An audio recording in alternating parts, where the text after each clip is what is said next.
Hello, traders. FX Pip Collector here. Today is Wednesday, May 7th, and this is my analysis for the Kiwi US dollar. If you haven't done so yet, definitely do check out my free Discord group, which is linked down here in the corner at the end of the video. And make sure to take a look at my website, fxpipcollector.com. Watch the video on the home screen to learn more. So we are going down pretty decent on the Kiwi dollar. Unless it takes out this low right here, I do think that any move we see to the downside is nothing more than a pullback to the last wave up. If you head back up towards like the daily time frame, you can see very clearly that we are in an uptrend.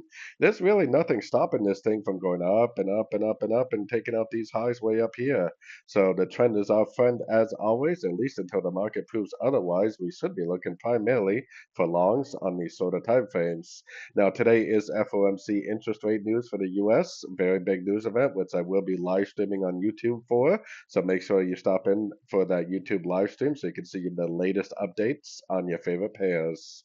But for now, I have my Fibonacci retracement on this whole move up right here. I would be paying very, very close attention to these fib levels. If you get like an impulsive turn to the upside at any one of these fib levels, then I would take it as a long for sure. On the other hand, if it doesn't, turn at a fib level, but just keeps on pushing down, eventually giving you a breaker structure to the downside after the breaker structure and after the pullback that came after the breaker structure is where I would start looking for sorts. So I'm either watching the fib levels for long or I'm waiting for a breaker structure to the downside and then a pullback to go short, potentially for a bigger pullback. But definitely don't count on bigger pullbacks. The trends are definitely up on all the higher time frames. So anyways, don't forget to like and subscribe. And as always, thank you for watching and happy trading.